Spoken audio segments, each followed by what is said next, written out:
Everyone for coming to the third CHEP seminar of the semester.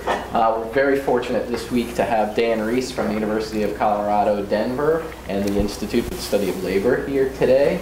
Dan is the editor-in-chief of Economics of Education Review and associate editor at the Journal of Population Economics. He's a labor and health economist who's published in all the top field journals and some top general journals as well. Dan and I have been friends for a long time now. A long time. We were just reminiscing about how we sort of met over email when I was a new junior faculty member at the University of Georgia. He sort of sent me an email about a working paper, a paper that was going to be forthcoming, and he asked for sort of an early draft, so we started chatting about it, and then we ended up working on papers together for about a year or two and never met. And then finally at a conference, I think the Southerns one year, we finally met, and it's just been all downhill. So thank you so much for being here, and look forward to your talk on why we're dying of cancer instead of diarrhea and tuberculosis. So if you guys aren't going to the Southerns, it just reminded me, the Southerns have become a fantastic conference for people who do applied micro. So that's my plug for the Southerns. All right. So I'm told I've got 75 minutes, and I'm telling you, there's no way I'm getting through all these slides in 75 minutes. So we'll pick and choose what we want to talk about, all right? In some ways, you guys are going to determine the pace, all right? The title was entirely Joe's fault. He told me that I should come up with a sexy title. And then I literally got an email from someone who told me there's nothing sexier than diarrhea, and I agree. So here we go. It's a big topic, and I'm not going to be able to tackle the entire topic. But what I want to talk about today is the mortality transition. And the original title had something to do with the mortality transition. And no one knows what the mortality transition is. So the mortality transition is the increase in life expectancy. Actually, it's better to show it to you on a graph. Here it goes. That's the mortality transition. It's this incredibly dramatic change, this reduction in mortality, this increase in life expectancy that began in the mid-19th century. And you can see, so ignore this blip. Okay, that's just the 1918 influenza epidemic, all right? If you ignore that blip, look at this. This is just an incredible drop in mortality. Underlying this drop in mortality, this increase in life expectancy, is a change. Oh, sorry, I forgot about this slide. It's even more dramatic when you're talking about infant mortality. All right? Underlying this drop is a change in what we die from. Okay? So here is the #1 cause of death in 1900. It's a combined category. It's influenza and pneumonia. In 1900, more people died of influenza and pneumonia than any other cause, okay? And then you can see, except for this blip again, you can see it just steadily decreases. So by 1950, it's only 31 as compared to 202 people dying, 202 people out of every 100,000 people. The denominator is 100,000. All right, so this reduction in death from the flu and from pneumonia. Now here's something, this might not be news to you, all right? Did you know that tuberculosis 100 years ago was the #2 killer in the United States? And look at the same reduction. So in 1900, it's 194 out of 100,000. And then by 1950, we're all the way down to 23. So this really incredible reduction in tuberculosis deaths. All right, the third leading killer is gastronomical infections. So think typhoid, dysentery, just run-of-the-mill diarrhea. 1900, we're up at 143. By 1940, it's out of the top 10, right? So we're not dying of infectious diseases anymore. So if we're not dying of infectious diseases, what are we dying from? Well, we're dying from heart disease. So heart disease became the #1 killer in 1930. We're also dying from... Is this out of 100,000 deaths? No, out of 100,000 people. Number of deaths per 100,000 people. Yeah. That's a standard mortality statistic. So we're dying from heart disease, and we're dying from cancer, right? So cancer became the #2 killer in 1950. So what am I going to talk about today? I'm not going to say a lot about cancer, despite the title. I'm not going to say a lot about heart disease, except to say you have to die from something, right? Eventually you're going to die from something. But what I am going to talk about is I'm going to talk about deaths from diarrhea, and that's part of the title, so I'm going to live up to the title. I'm going to talk about tuberculosis, and I have to tell you, I'm a little, I don't know, I wish I could say more about influenza and pneumonia. I think this is a topic that deserves more attention, but I'm not going to say a lot about it, all right? So the focus today is going to be on tuberculosis and diarrhea, all right?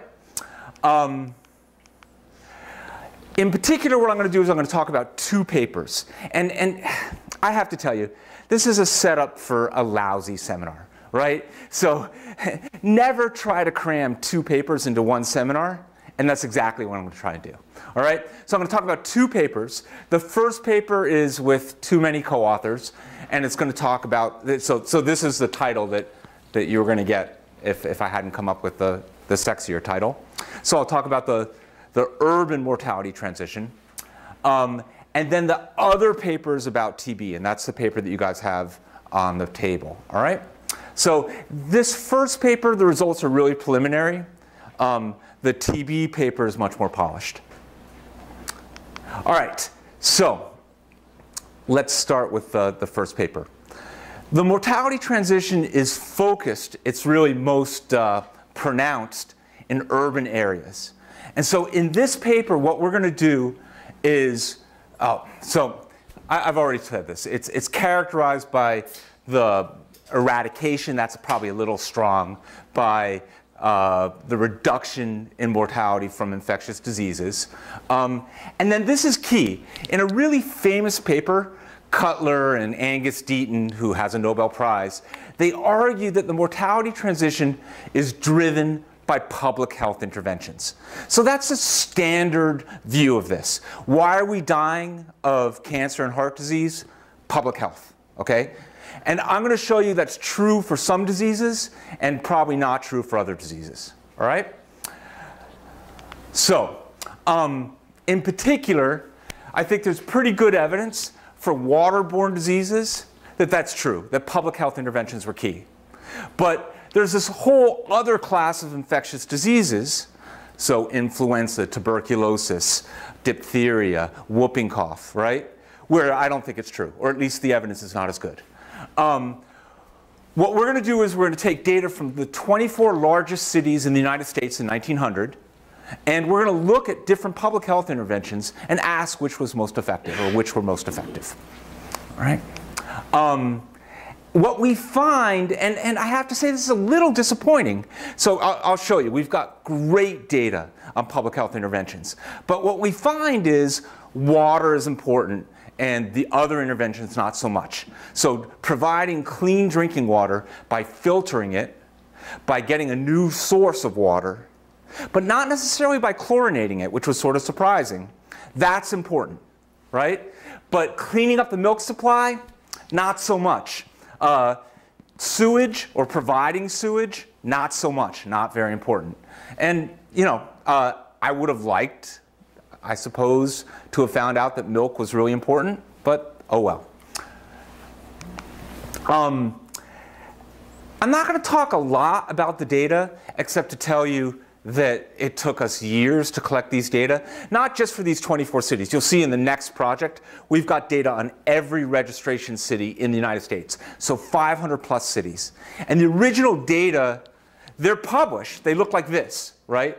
But they had to be transcribed. So we had this army of RAs, basically you guys, but at Montana State and UCD, entering these data, and we're sort of looking over their shoulders, making sure they're doing it correctly for every city, for every year from 1900 to 1940. So if you guys can think of something to do with this mortality data, so we've got it by age, we've got it by cause, every cause, right? let us know, because we're dying to use these data on other projects, all right?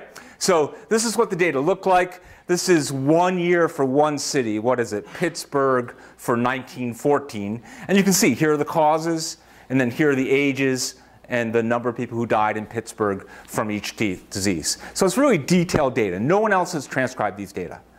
All right, they're originally published by the US Census. So what are we going to do in this paper? Previous papers, there's this one famous paper by Cutler and Miller, right? And they had data on 12 cities, and they basically just looked at filtration. In fact, that's all they did. They looked at filtration and chlorination. And we thought to ourselves, well, lots more is going on during this period. So not only are we going to look at filtration and chlorination, but we're also going to look at switching to a new water source, and I'll describe what that means. And then we're going to look at construction of sewage treatment plants. We're going to look at cleaning up the milk supply, both by setting a bacteriological standard and by testing for TB, and by requiring pasteurization. So we're going to look at all these public health interventions, and I'll show you that they all occurred around the same time. Yeah? Yeah, so what's the connection between those two articles by Cutler? One was Miller and one was Deaton. So the first is an empirical article that appeared in Demography, and they're looking at those 12 cities. The other one is just sort of a review article that appeared in the Journal of Economic Perspectives. So the second article cites the first, and the first article is basically their only cite. So there's really not a lot of evidence for this assertion that public health is incredibly important. It's based on a handful of articles. Yeah? Okay. So these are the different public health interventions that we're going to look at. And my co-author, Werner, keeps on describing this as a horse race. So we're going to see which of these were most important. We're going to run a horse race. This is why it's so important to look at them simultaneously. So like I said, the original article by Cutler and Miller only looked at chlorination and filtration. But look, this is an example. Here's Cleveland. At the same time, so a water filtration plant is built in 1918. Around the same time, right, they're drawing water from Lake Erie. So they build this huge tunnel into the middle of Lake Erie to draw clean water. They polluted their other water source, right? They're trying to clean up the milk supply. They're chlorinating water. They're testing cows for tuberculosis, right? They build a sewage treatment plant. All these things are happening, and obviously not at the same time, but they're happening during the same period, and we want to figure out, you know, which is which is effective, which isn't, right? So this is Cleveland. It's not just Cleveland. Cleveland's a good example, but here's the same sort of thing going on in San Francisco. They chlorinate the water. They're setting a bacteriological standard for milk. They're got water from Hetch Hetchy, which is a new water source. All these things are happening at the same time. This is why it's important to run the horse race. All right. Whenever you give a talk like this, I want to convince you that there's a fair amount of variation in the data in terms of policy. So this is just to convince you that when we start out in 1900, most of these policies weren't in place. And then by the end of the period, so remember, we've got 24 cities. By the end of the period, most of these cities have at least one of these policies, right? So this is true for clean water interventions.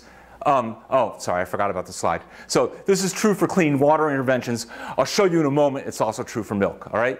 So I recognize that I've been using these terms, filtration of water, chlorinate, you know, what does this all mean? So this is what a water filtration plant looked like. So this is the Pittsburgh water filtration plant. It's being built here in 1905. These are huge public works undertakings. Look at this. And this is the size of multiple football fields. It's absolutely enormous. It's all to get clean water to Pittsburgh. And basically what this is here's a picture of the inside. It's this huge inside chamber. You pump water into it. The water, there's a bed of sand, just sand. Right? Not chemically, specially, no, it's just sand. The water filters through the sand, and by the time it filters through the sand, it's clean to drink, right? And here are people cleaning the Pittsburgh. This is the way you clean it is you just shovel off the dirty sand and put in new sand. It's this really simple technology that also turns out to be really effective. And it's the same technology basically that we use today. Okay? So you want to know why your water is safe to drink? Because 100 years ago, someone built this outside your city. All right. New water projects. What's a new water project? So a lot of cities. How many? Where's new water project? This. So by the end of the period, we're at 9 cities that we observe build a new water project. What's a new water project? The most famous is New York City. So in 1907, New York City finishes construction on the Croton Dam. And you can see, that's a big water project. And here's a map. Here it is. Here's the dam. So it delivers water from this area into New York City via these huge aqueducts. Where does New York City get its water from today? The Croton Dam, right? How is it delivered? These same aqueducts. How is it treated? It's not, right? The New York City water, well, it's chlorinated, but that's it, right? Basically, the same technology they developed 100 years ago is how New York City has clean water today. All right. So that's clean water. Milk ordinances. At the same time these guys are trying to clean up the water supply, they're cleaning up the milk supply. And I know I've already said this, but imagine the situation. Babies are dying from diarrhea, and no one knows why, right? You really don't want to name your baby for the first year because chances are it's going to die. And so, you know, there's this incredible effort to try to stop this scourge, right? One part of the effort is cleaning up the water supply. Oh, by the way, during this period, babies are drinking a mixture of milk and water, okay? So breastfeeding was just not done. The vast majority of American women are feeding their babies formula. It's cow's milk and water, okay? And before the water is filtered, the water is deadly. And before the milk supply is cleaned up, everyone thinks the milk supply is deadly. So how do they clean up the milk supply? Well, what they did was, not just Chicago, but this is the example of Chicago, they set a bacteriological standard. And this bacteriological standard was actually pretty hard to meet. So Chicago said you can't have more than 100,000 bacteria per cubic centimeter of milk. And before the standard was met, and so I've read a lot of stories, the milk really was genuinely filthy. So there's lots of stories of milk inspectors. I'm here, as an example, I've come across this story at least twice. So 2 different milk inspectors, 2 different cities. They inspect some milk, and there's tadpoles in the milk. And they say to the dairy person, oh, well, the dairyman, right? This is 100 years ago. They say to the dairyman, hey, there's tadpoles in your milk. What's going on? And the dairyman says, oh, yeah, that's because the cow just drank from the stream. That's not the way it works, right? Obviously, the dairyman was adulterating his or her milk with water, right, from the stream. So they set the bacteriological standard. It turns out that this is a really tough standard to meet. And the best, easiest way of meeting it is to just pasteurize your milk, right? So pasteurization was a technology that everyone knew about, but there was no reason until these standards were set. There was no reason to pasteurize your milk, right? People didn't like the taste of pasteurized milk. So with these standards, it encouraged pasteurization. Otherwise, right, you just wouldn't meet the standard. And these ordinances are often called pasteurization ordinances, but I'll show you, I think it's the next slide. Yeah, I'll show you the number, oh, it's not even on the slide. The number of cities that required pasteurization during this period, out of these 24 cities, it's like 2. Cities didn't require pasteurization. They just set a bacteriological standard, which is that, it's this one. So every city in the sample eventually set a bacteriological standard. And that effectively forced milk suppliers to pasteurize their milk. So, for instance, New York City, after they set the bacteriological standard, something like 99% of the milk supply was pasteurized. Okay? So at the same time they're cleaning up the water supply, they're cleaning up the milk supply. They very much have it on their minds that they want to save these poor babies who are dying. Okay? So the question is, was it effective? The setup is, look, I'm going to blow through this slide, all right? Because I think you guys all understand the setup. It's a simple diff and diff setup, all right? So there is temporal variation, there's geographic variation. We're going to exploit both. Here are the results. All right.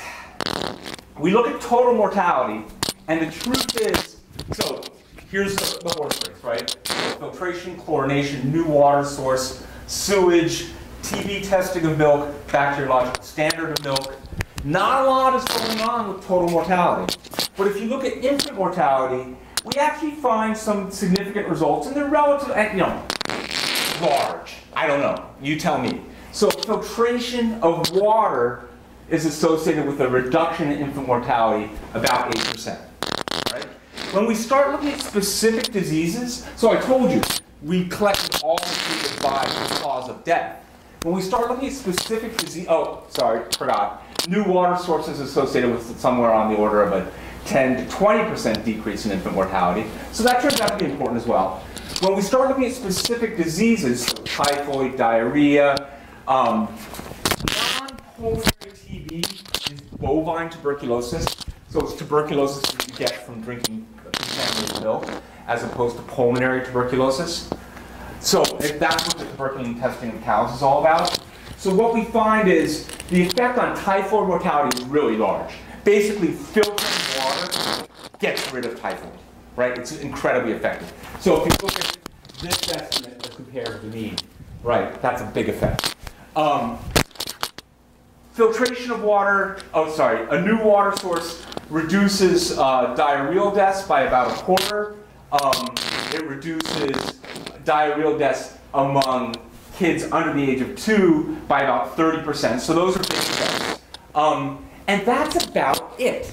Well, that's about it. So it's filtration of water and it's new water source, but all this other stuff, the sewage, the milk, basically we can't find any evidence that it did anything, right? And so I would say the efforts to save babies, there's actually a book called Saving Babies, they were really focused on both of these interventions, cleaning the water supply and cleaning up the milk supply.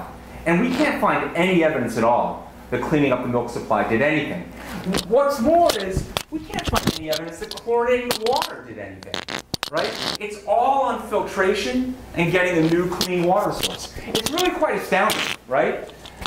Chlorination seems to be completely and utterly ineffective. And if you talk to a public health expert 100 years ago, these results would be really surprising, right? They would have said, wow, we're spending all this effort, all this time, cleaning up the milk supply, and it's done nothing. We're chlorinating the water, and it's doing nothing. It's really just filtration and tapping into a new water source. So I know you're going to show event studies and stuff. No, I'm not. I'm not. No, this is it. All right, fine. Yeah. Well, so you've spent a lot of time, right, looking up when they do the new water. So what? I'm curious. What were the drivers of the construction of these things? Was there new public health information that was coming out at this time? Yeah, it's both.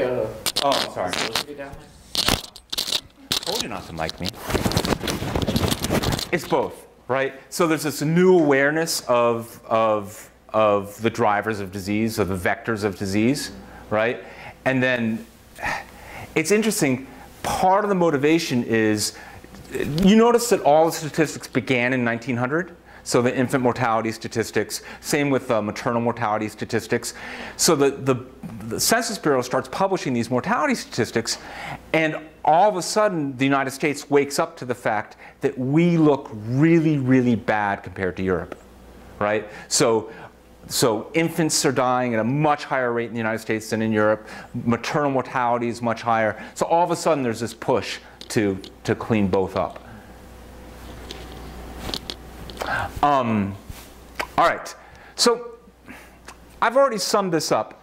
That's the first paper. That's the whole paper, okay? We're still doing all the you know, there's a lot more to do, obviously. But I just thought I'd show you this, and I thought I'd fulfill my promise to talk about diarrhea. So that's my promise to talk about diarrhea.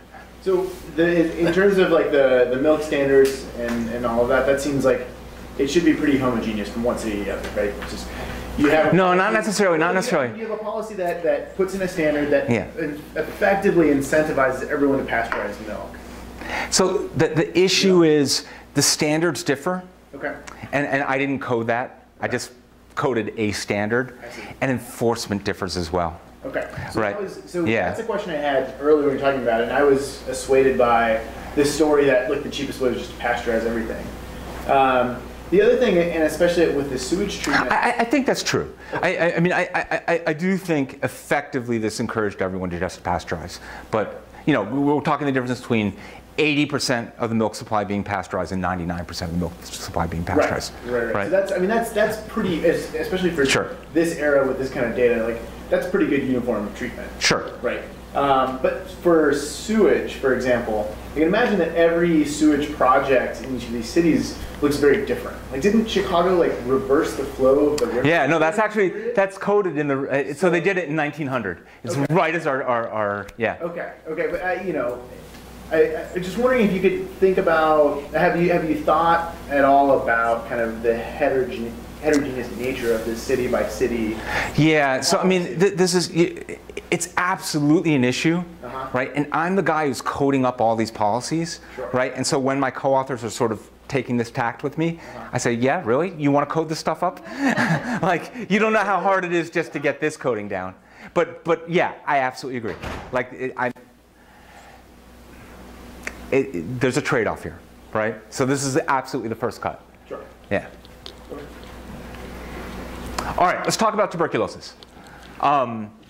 So this paper, like I said, is a little more polished. You're going to see some more bells and whistles. It's very, very clearly we're now transitioning from gastrointestinal infections to another infectious disease, right? Tuberculosis. So I've talked about this. I've talked about the Cutler paper. We're arguing here that, look, there's good evidence that cleaning up the water supply was important, but there's not a lot of good evidence with regard to airborne diseases. So we're going to focus on tuberculosis. And I showed you this before. Tuberculosis was the second leading cause of death in the United States in 1900. How am I doing on time? 3:15. Yeah, I got about 45 minutes. All right. There's a lot to talk about with tuberculosis. Second leading cause of death in 1900. By 1940, we're down to 46 deaths per 100,000 people. Okay. What's so amazing about this statistic is an effective treatment for tuberculosis wasn't developed until after World War II, when antibiotics came in. So this entire drop in mortality, the entire drop in mortality, all the way from here to 46, before doctors had an effective treatment. Again, sorry, I'm not good with microphones. I'm not good with cameras. What has to be done? Can we just clip it on your pocket? Please. Sorry. I'm so happy about this. Yeah. This is like trying to get my son to take a photo. All right. So this entire drop is before there's an effective treatment. So what, can you hear me? Can you hear me now? All right. So what caused the drop? And there's a bunch of possibilities, all right? So one possibility is during this period, we went from, think about sort of a very densely packed tenement row to living in less densely packed quarters. So tuberculosis is an airborne disease, so that could have an effect. Another possibility, and I wouldn't put too much weight on this possibility, is that somehow we as humans developed greater resistance. That's not really likely, right? We're talking a period of 50 years, right? The other possibility is that the disease actually developed, right? Again, that explanation doesn't really hold water. So you'd have to somehow explain why TB became less virulent in the United States, but not so in India, right? Another possibility is improved nutrition, right? And then the fifth possibility is what I'm going to focus on, the tuberculosis movement, okay? So a public health intervention aimed directly at reducing tuberculosis. This was really the first public health campaign. So so for the next 10, 15 minutes, maybe longer, I'm going to try to convince you that the tuberculosis movement was a big deal, okay? The tuberculosis movement was arguably the first public health campaign. It was spearheaded by voluntary organizations with both doctors and laypersons. It was funded almost entirely by the sale of Christmas seals. Did you ever wonder where Christmas seals come from? The tuberculosis movement. It inspired subsequent public health campaigns in the United States, all around the world. And it was absolutely, I'll show you, remarkable in its scope and intensity. And it's really never been studied. I mean, certainly historians know about it, but it's never been studied in a systematic fashion. The data, we're going to use data from every registration city that we can get our hands on. So by the end of the period, that's 548 municipalities. The setup is going to be very similar to the setup before. We're going to exploit both temporal and geographic variation. We're going to we find some evidence that reporting requirements and state-run sanatoriums were effective. But here's the punchline. Basically, what we find is that the tuberculosis movement was utterly ineffective, had no effect. If it had an effect, the effect was really very modest. And so I'm going to try, and this is, again, don't do this at home. Like, never do this on a job talk, right? You can tell I'm not applying for a job here. I'm going to try to convince you, the rest of my talk is here to convince you that a null result is actually important, okay? Now look, I know that we are all taught in econometrics class that null results are important, but that's all BS. When you try to publish a null result, the referees and the editors will almost always tell you null results aren't important. So I'm going to try to convince you that's not true, that this null result really is important, okay? So the way I'm going to convince you that this null result is important is by showing you how big the tuberculosis movement was. So we're going to share fun stories about the tuberculosis movement, all right? And how deadly tuberculosis was, all right? So that's what the next couple minutes are about. All right, so what's tuberculosis? I already told you that you can get tuberculosis through drinking contaminated milk, but the focus of this study is on not bovine tuberculosis. The focus of this study is on pulmonary tuberculosis. Most tuberculosis cases, 90%, are in the lungs. Okay, so we're going to focus on pulmonary tuberculosis. At the very end of the 19th century, Robert Koch discovered that tuberculosis was transmitted through a bacterium, right? Up to then, they had no idea how it was transmitted. They thought it was actually genetic, right? It can be spread through coughing, sneezing, spitting, anything that exposes you to bodily fluids of another person who's infected, right? But it's not like the flu. So the flu you can get by shaking someone's hand and then picking your nose, if you're my 7-year-old son, right? But tuberculosis, you really have to be in close contact with that person in an enclosed room for a period of time. Like you have to sleep in the same room, right, with that person. You can't just get it from a doorknob. So that turns out to be important. About 90% of infections are asymptomatic and latent, and they're not. And if someone has asymptomatic tuberculosis, they're not contagious. It's the 10% that are symptomatic that are deadly. That's basically that if it becomes symptomatic, in 2 years, about half the people die within 2 years when they go from non-active to active tuberculosis. So Right. Anything. This is all. When we talk about sort of the lags in the model, this becomes important. So, 2 years to die. No, I'm sorry. Let's get this straight. So, 2 years to develop after the initial infection. On average, 3 years to die. All right. So, 3 years to either die or you can transition back to latency. And then this statistic, if this slide is the right slide. Oh no, I forgot. That's what your lungs look like when you've got tuberculosis. I'm trying to convince you that it's a bad disease. So this is a little odd. I've always been a real fan of Simón Bolívar. Simón Bolívar, this is him in his prime. This is the year of his death, right? He died of tuberculosis. It's just this, he died at 47, right? So it's this horrible disease. Yeah. This is statistics, right? Today, 1 out of 4 people in the world have tuberculosis. Now, in most cases, it's latent, right? And when it becomes active, then there's a treatment. But, so 25% of the world's population is infected with TB. But, this is bad. About 3% of new cases worldwide are multi-drug resistant, right? So there's no cure.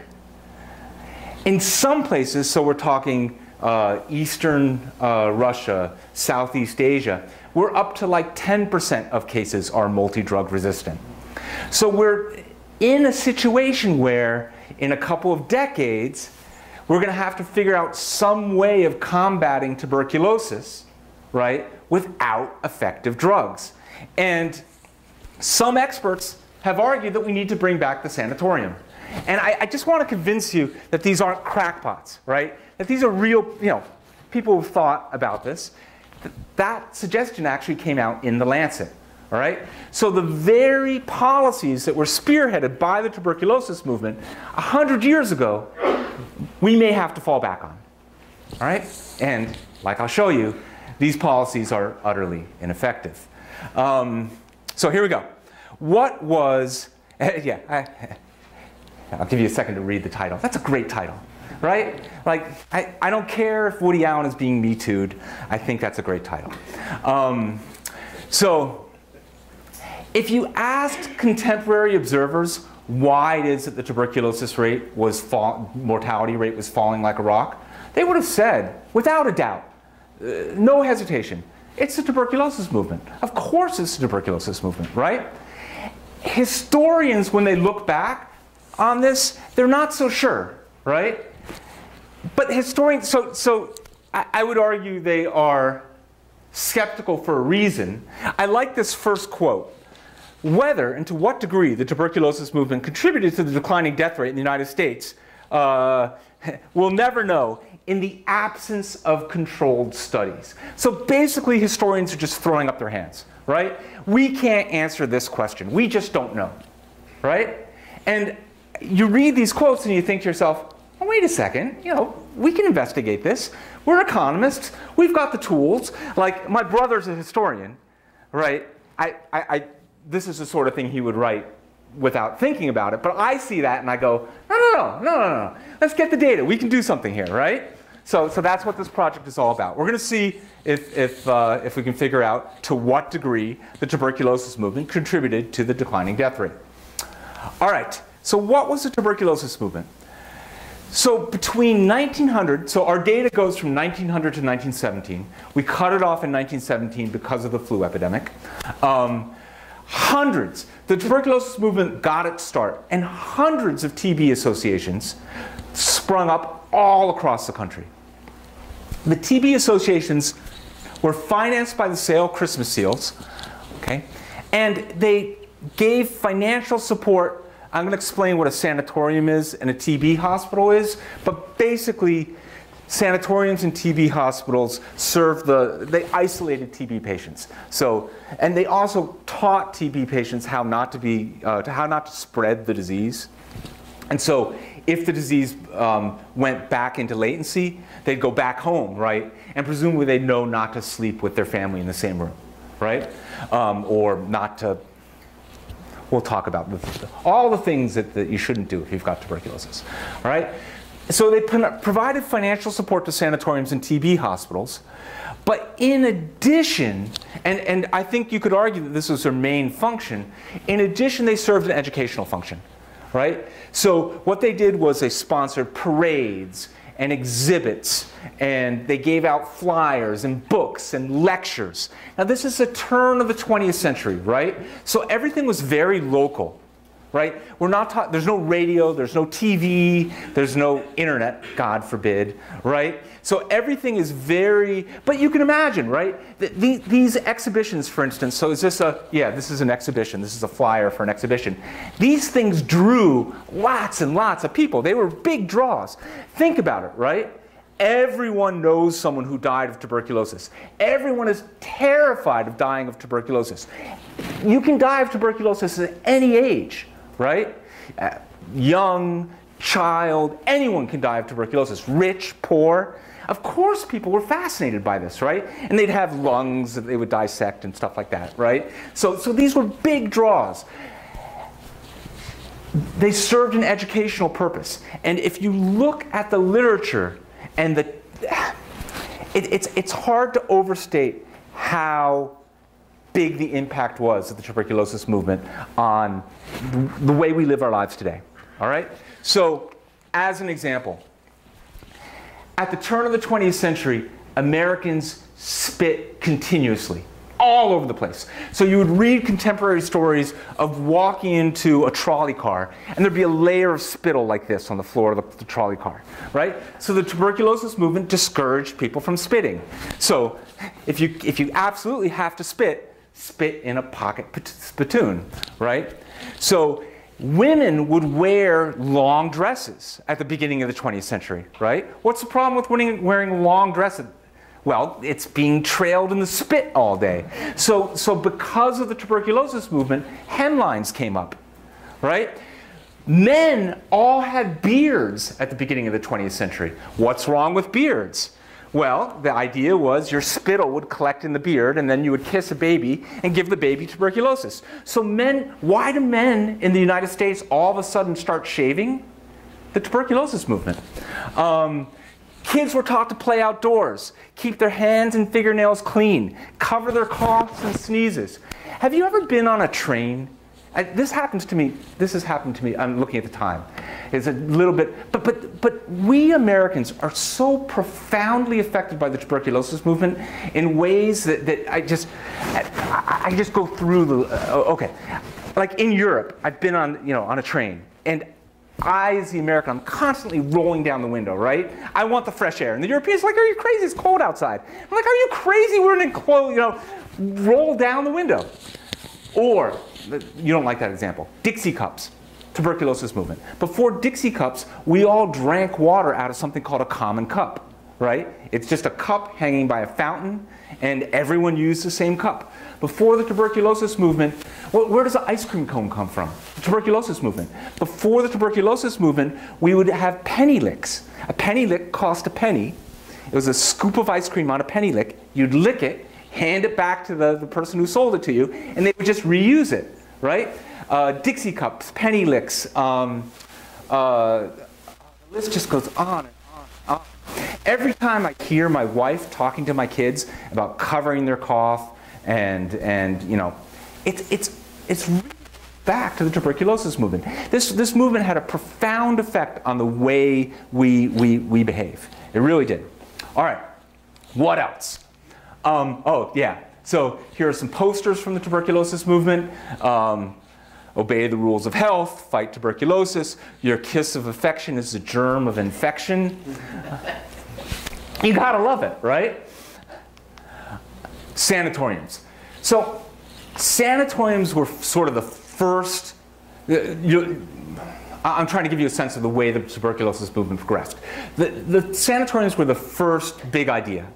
So the idea was isolate someone in a sanatorium where they can't infect anyone else, educate them about how not to infect their family and coworkers, and when they recover, you'd be on a diet, an incredible diet of like eggs and bacon and whole milk. So the idea was to fatten you up, right? Hopefully the disease becomes latent, right? Then you're released back out. This is what a sanatorium would look like. This is a sanatorium. Did you see the way the sunlight is coming in? Because the windows are all open. And the idea is fatten you up, right, and expose you to clean, cold air. That's a sanatorium. It turns out that sanatoriums were completely ineffective in curing, right?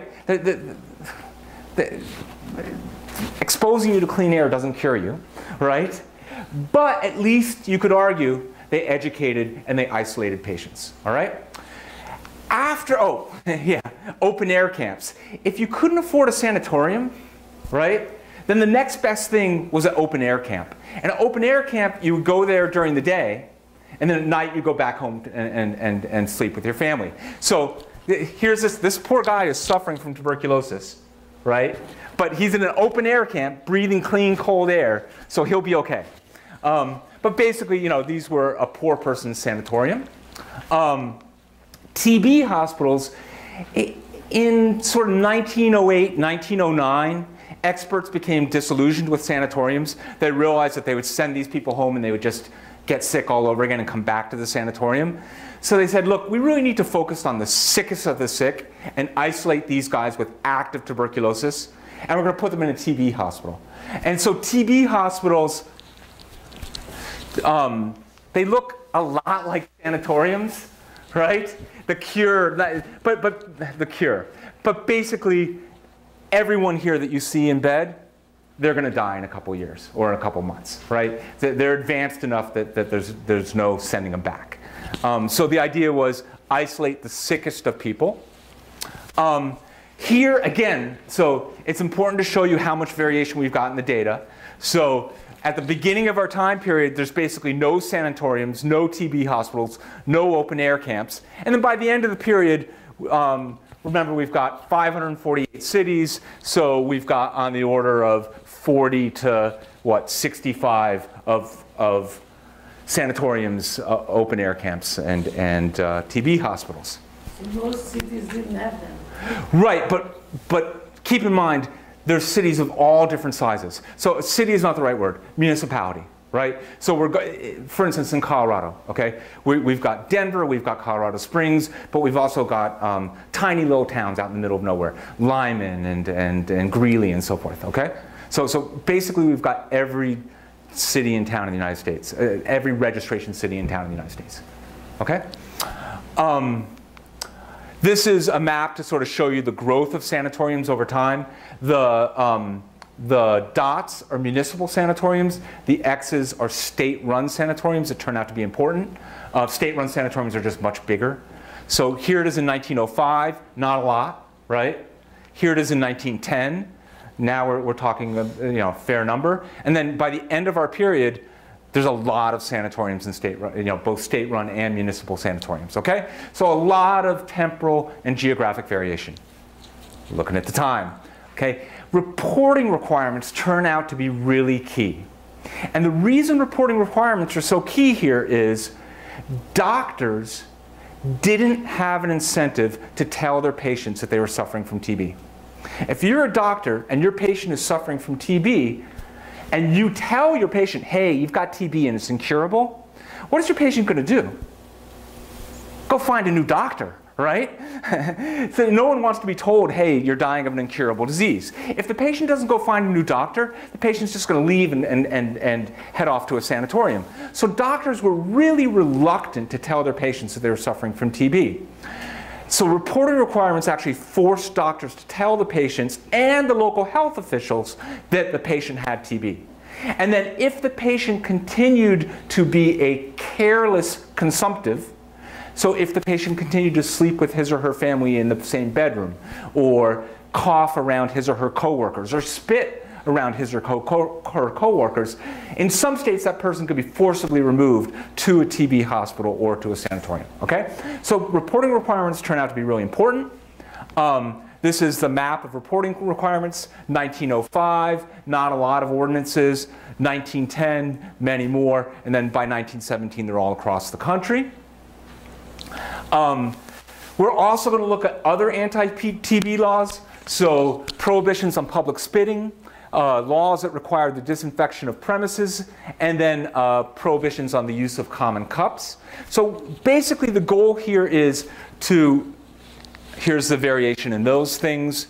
The goal here is to somehow capture all of the components, not just one or two, all of the components of the anti-TB movement, all right? It's really, I think we're being really ambitious here. I have a couple of questions. So when you're looking at this, is there any vaccination? No. So good question. So not only is there no treatment, there's no vaccination, at least not in the United States. The reason I ask is that, when you talk about developing nations and, that TB is a big problem there, if you look at diseases like polio, they are actually 100% eradicated. And if I'm not mistaken, then there are vaccines for TB. No, I don't mean to imply post-1917. Okay. Yeah. And that's what I was. Yeah. No. So I don't mean to imply that there isn't a vaccine. There just wasn't a vaccine. Okay. Does that make sense? So where does your data on this come from? Are you guys going through historical? Yeah. From the National Tuberculosis Society. So they've got. So they have people who've done the research and looked at all the different municipalities. These are contemporary documents. Yeah. Okay. Yeah. Gotcha. So I know you talk about sort of bundles of policies. So you're going to talk about that. So why? Okay. Yep. Yeah. I only got 20 minutes. Sorry, we're not done. I told you the tuberculosis movement was really remarkable in its scope. The first line of defense was called the tuberculosis dispensary, and it got its name because it was dispensed medicine. But the only problem is the medicine was completely ineffective. It was like giving you a cough drop, right, or cod liver oil. But you could argue that dispensaries, and in fact there's this new paper that looks at dispensaries in Denmark. And they find that dispensaries actually reduce the mortality from TB, and they argue that it's through this sort of educational function. So you'd go to a dispensary, you'd say, hey, I think I have TB, and they would tell you, all right, don't do this and don't do that, right? And so they actually find evidence that the opening of a dispensary in Denmark reduced TB mortality. So here's what dispensaries look like. And then here are TB associations. And so I'm going to show you estimates with TB indicators for TB associations. And you'll see by the end of the period, the majority of towns had a TB association. And remember, TB associations were supposed to serve this educational purpose.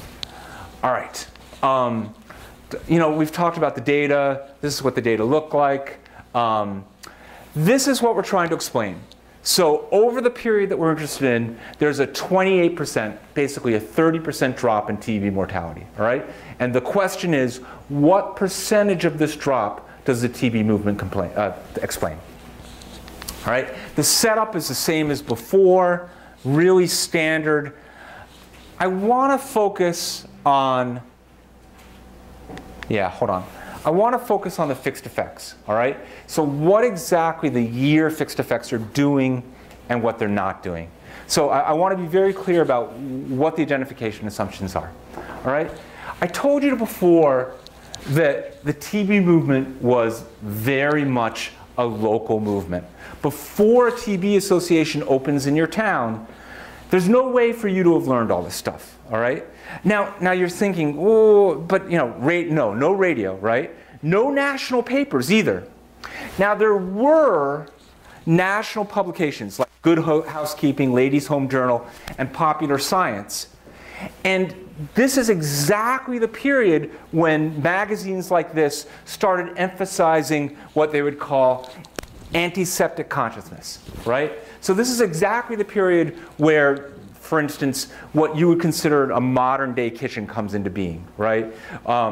With tile and easily cleaned surfaces, right? So I want to be very clear.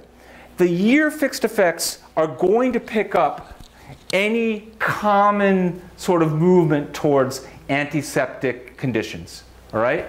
And so I want to be very clear, for the purposes of this study, and I think a historian would agree as well, that's not what we mean by the anti-TB movement, all right? So any sort of common movement towards washing your hands or cleaning your kitchen or using a clean sponge, right? That's not what we're trying to capture. We're trying to capture these very local efforts, and the efforts were entirely local, okay? We're trying to capture these very local efforts to change behavior, to isolate patients, to require that patients be reported to local health officials, all right? That's the idea. What about in the neighboring municipalities? Yeah. I'll get there. Okay. Yeah, so you sound like our referees. So we had to collect, so we spent, like I said, years collecting all this data, and we had to sort of basically recollect it for all the neighboring municipalities. Oh, what a pain. I'll tell you about it. All right, so everyone gets the setup here, the empirical setup. I've got 15 minutes to give you the results. Here they are.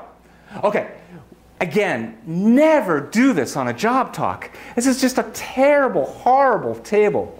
So basically this is just so here's every one of our measures of the TB movement. Some are at the local level, and then you'll see that some are at the state level, right? We start out just with Sanatoriums, TB hospital, open air camp, and there's nothing there, right? None of them look like they're effective. Then we add reporting ordinance and state reporting law, and there's nothing there. And then finally, when we add these extra ones, you get this. Some evidence that requiring the reporting of TB cases to local officials leads to a 6%, so about a 6% reduction in TB mortality, right? That's our big result.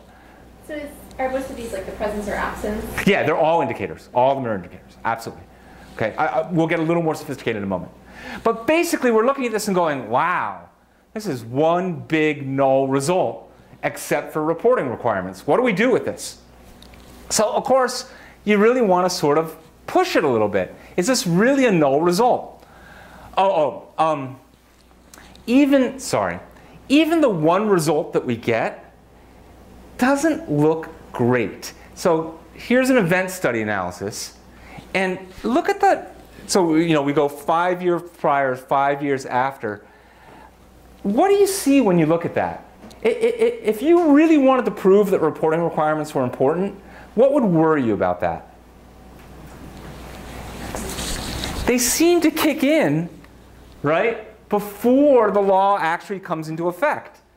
And what can I tell you? I agree. That's really worrisome. It looks like that's not the effect of the law. It looks like something else is going on in municipalities that require reporting. So that's a little worrisome. But remember, I'm trying to convince you that we've got a null result. So in some sense, that's okay. That fits with my story. So let's push this a little bit more. We'll add up all the anti-TB interventions in a municipality in a year. So this is just a continuous index equal to the number of anti-TB. The coefficient is actually positive. I mean, it's insignificant, but it's telling you the more anti-TB measures you have, the higher the mortality rate. But that's not good. How about any measure? Well, it's at least negative, but 2% and not significant. How about if we dummy it out? There's just nothing there.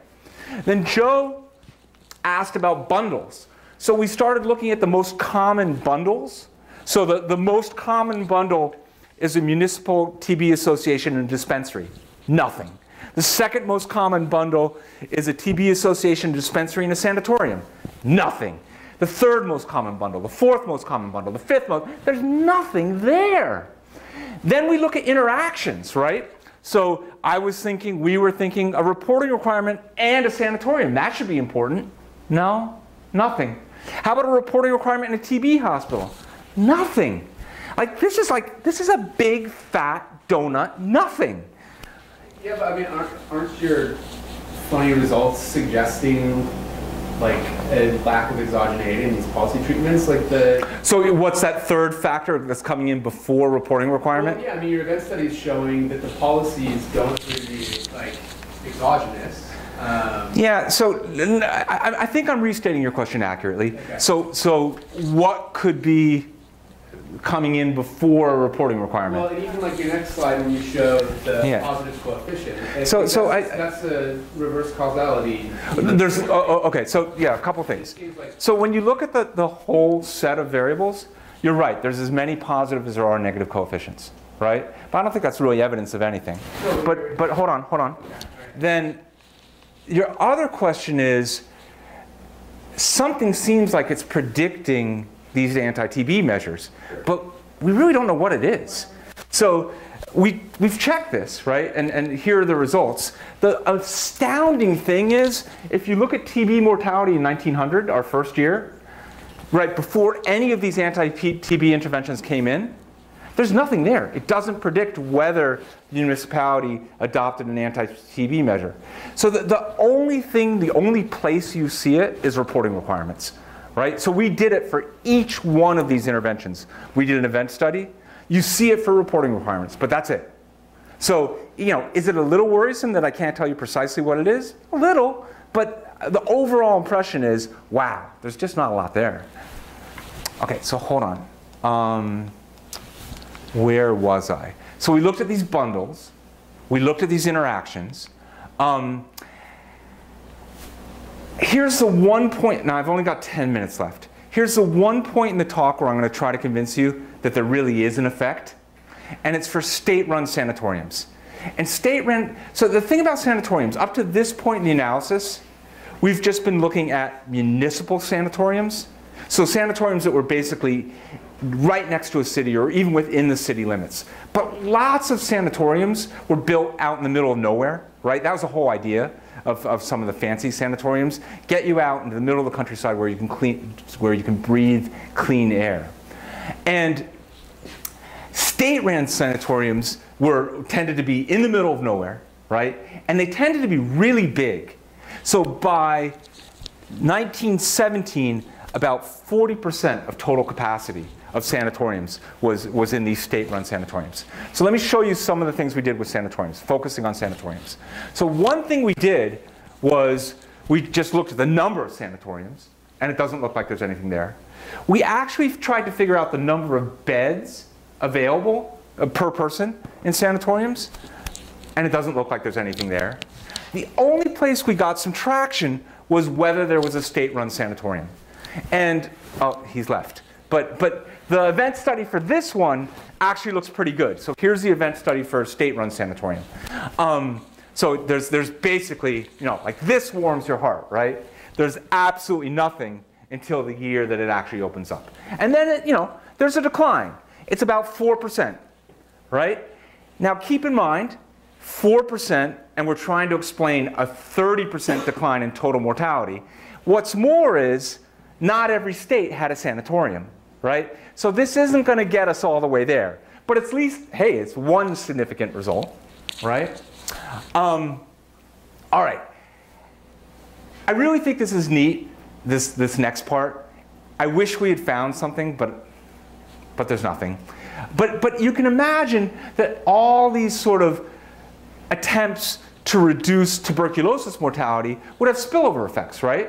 So on the flu, so what do we look at? We look at measles, scarlet fever, whooping cough, and croup, okay? Oh, and also, hold on, influenza should be there. Oh, and the solid line is influenza. All of these are airborne diseases. So presumably, if you prevent people from spitting or prevent people from using common cups, there might be an effect here, right? Yeah, so did the tuberculosis movement contribute to the reduction in mortality from airborne diseases? Basically, the answer is no, nothing. Donuts right across. So yeah, like one coefficient significant at the, there's just nothing there. Yeah. Is there any chance that the reporting of deaths could be getting better, sort of directly in correlation with these? Yeah, I don't think so.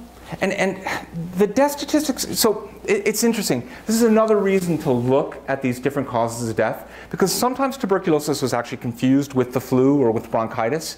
And we did that. We looked at that. And there just doesn't seem to be anything there. So the thing about a death is someone died, right? They're recorded as having died of something. And because we have all the causes of death, we can look at, there's just nothing there.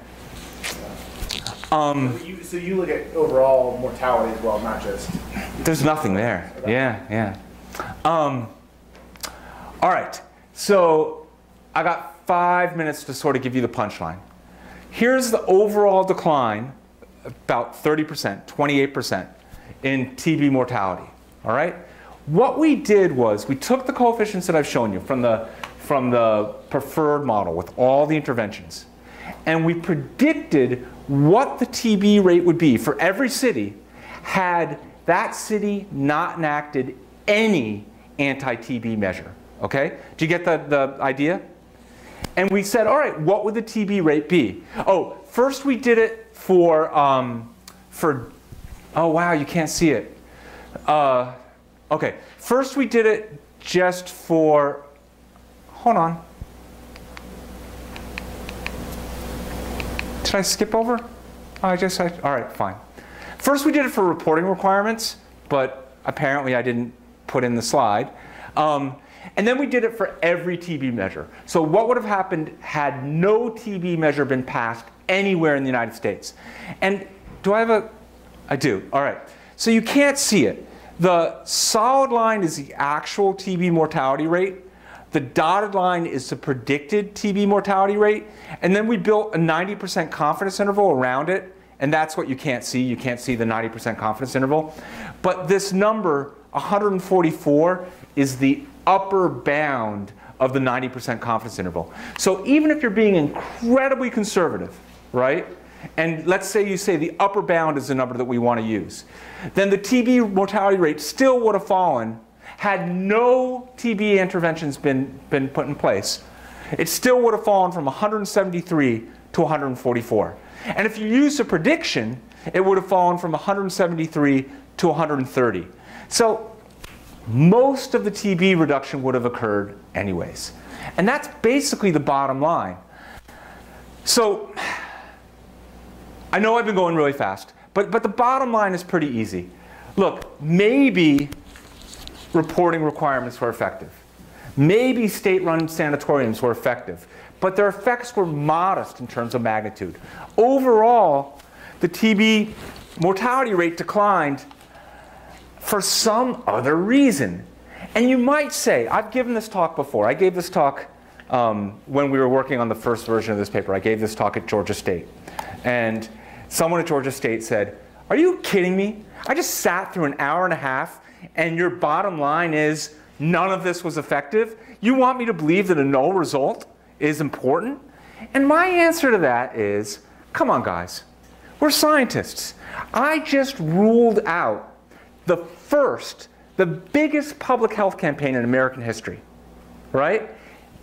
I've taken it off the table, right? It's got to be something else. I can't do all your work for you. You guys go figure out what it was now, right? I've given you some possibilities. Maybe it was nutrition. Maybe it was income. Maybe it was, the way people live, how closely they live together. But I can tell you, it's not anything the anti-TB movement did. And now I got a couple times for questions. Is that my last slide? Yeah, the scary, right? Yeah, that's it. Yeah, okay, yeah, questions? Have there been attempts to estimate what the cost of the first public health campaign? No, that would be really fascinating. Yeah, I mean, in some sense, right, it's all volunteer work. Yeah. It's through the sale of Christmas seals. You can get so by 1917, we're talking millions of dollars in Christmas seals every year. And this is 1917 when $1 million was actually $1 million, right? But no. So what do you guys think? Like the first person who came up here trying to convince you that a null result was important. I'm just curious, how did the numbers play out? Because as you know, lower developed countries, although that's not a term or say Latin American countries, they prevent a lot of people from coming into the country. Precisely one of the questions is, has anyone in your family, how do those numbers from all these other countries played when we did not have back then those rules of preventing people from coming. They were here. Are those people part of the statistics? So I think we did. I think during this period, this is a period of high immigration. And I think one of the things you were tested for before you came to the States was tuberculosis. So there's lots, I mean, I seem to remember stories of people being turned back at Ellis Island precisely because they had tuberculosis, or at least they had the symptoms of. The question comes up, if nothing was there, why then there is a great blame, especially to Latin American countries when it comes to the TB epidemic? There was a fair, so during this period, how should I put this? TB was very much associated with sort of immigrant populations living in the slums, living in the cities, right? And the TB rates, I didn't show you this, but the TB rates are much, much lower in the countryside, right? So this is very much a city disease. Including everyone, of course. Immigrants, non-immigrants, or... Yeah, no, I don't know how to answer the question. You know, how should I put this? If you're worried about getting TB in 1905, your best bet is to leave New York City, right? That's not where you want to live. And New York City had a lot of immigrants. Yeah, and I'm sorry, but the reason why I'm bringing these questions is with the flu, you know, this recent campaign that there's been in the city, picking up all the homeless people and so forth. There were some mentioning about also being checked for TB. And then, you know, one of the campaigns that supposedly initiated was people coming from the border, maybe bringing also TB as well. So yeah, no, it's a matter of concern. I mean, I would never sleep in the same room as an immigrant. Like, that's just bad news. Sorry, I'm kidding, right? I sleep every night in the same room with an immigrant. And that makes everyone panic, like, up to this day. Yeah, no, I've got no idea how to answer that question. I can carry a mask with me. Can you do that? It's just a creep. How did you take account of migration? So much of this is. I forgot to answer the. The referees were really concerned about exactly this issue. So let me articulate it if I could. What they said was, hey, what happens if a sanatorium opens up in a neighboring town and all the people in your town go to the neighboring town to get treatment and they die in the neighboring town, so they end up in the death statistics of the neighboring town and not the town that they were actually living in when they got TB, right? And we thought, oh God, no, like that's going to entail a lot of work. So what we did was we matched every city to its neighbors within 25 miles and to within 50 miles. And looked what happened when a neighboring city opened up a sanatorium or a TB hospital on the TB mortality rate of municipality M.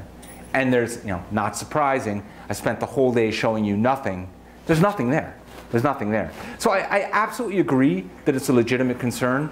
But as far as the data show, there's nothing there. But who says that people moved to a neighboring town? I know I'm still getting some, you know, charity organization from Colorado. A lot of Jews would go to Colorado. Yeah, so you're absolutely right. You know, not just Colorado. That was yeah. the United States. Not just Colorado. Colorado Springs. So Colorado Springs was the center of tuberculosis sanatoriums, but if you go to, you can still go to these sanatoriums, right? They're beautiful old hotels now, right? And you walk in and they're absolutely spectacular. They're gorgeous. Mahogany, marble, right? Which tells you exactly who was moving to Colorado Springs. Only the very, very richest people. So we're talking about just a tiny, tiny, tiny percentage of TB sufferers actually had the wherewithal to up and move all the way to Colorado Springs. I don't know how tiny that was, because I know that Denver at the time was like the second most Orthodox Jewish community, because so many of the Orthodox Jews from New York City moved to Denver. And it's still one of the most active Jewish communities in the country. So but did they move because of tuberculosis? Every one of them? I read that was the reason the community of Denver moves on that. So We only looked at 25 and 50 mile radius. And remember, this is like, travel is very expensive at this time. But that's my only answer. Other questions? Guys, thank you so much for having me out. I can't believe how beautiful your campus is.